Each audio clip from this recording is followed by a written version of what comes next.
উনি তৃতীয় তলা অসুস্থ হয়েছিল। আমরা ওনার দ্রুত ট্রিটমেন্টের ব্যবস্থা করবো, যেখানে আমাদের মেডিকেল টিমে ডাক্তার সহ আমাদের নিজস্ব মেডিকেল রেস্কিউ টিম রয়েছে।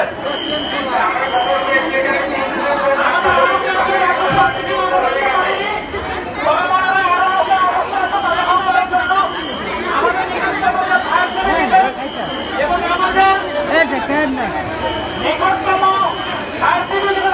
আপনারা দেখতে পাচ্ছেন যে আমাদের পানি লাইন কিভাবে আমরা দুর্ঘটনা ঘটলে পানি ছাড়বো বা আমাদের ফায়ার সিভিল কাজ করবে সেটা আপনারা দেখতে পাচ্ছেন। এটা আরেকজন নিয়ে আসছে, সে মুখে আঘাত পেয়েছে সম্ভবত, এবং আমাদের আমরা খবর পেয়ে তাকে দ্রুত নিয়ে উদ্ধার করেছে।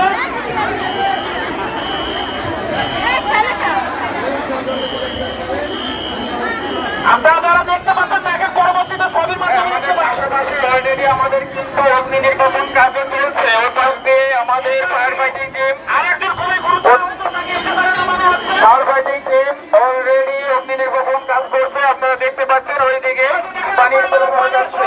পিছন পাশে আপনার কেউ দক্ষিণ পাশে তাকায় দেখেন কিভাবে পানির স্রোত যাচ্ছে।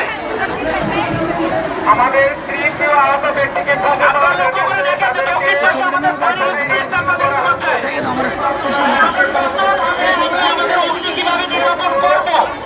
আমরা কতটা শক্তিশালী, আমাদের নিজস্ব কতটুকু শক্তি আছে সেটাই আমরা আজকে প্রদর্শন করলাম, এবং আপনারা কিভাবে দ্রুত নেমে আসবেন তারই একটা মহড়া হলো, এটাকেই বলা হয় অগ্নি মহড়া। আমাদের স্টেশনে যে রোগী সে আসছে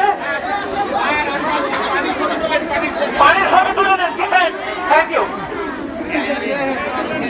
ওকে, আমাদের অগ্নি নির্বাপন কাজ চলমান আছে এবং এদিকে আটকে পড়া উদ্ধার চলছে কাজ, এবং উদ্ধার শেষে তাদেরকে প্রাথমিক চিকিৎসা দেওয়া হচ্ছে ফার্স্ট এইড পোস্টে। তাদেরকে প্রাথমিক চিকিৎসা নিকটবর্তী কোনো হাসপাতালে প্রেরণ করা হবে উন্নত চিকিৎসার জন্য। আপনারা দেখছেন তাকে উন্নত চিকিৎসার জন্য ফার্স্ট এইড দিয়ে তাকে হাসপাতালে নিয়ে যাওয়া হচ্ছে। সবাই একটা করতালি দাও।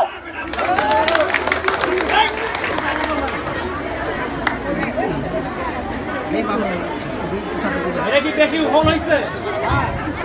আচ্ছা।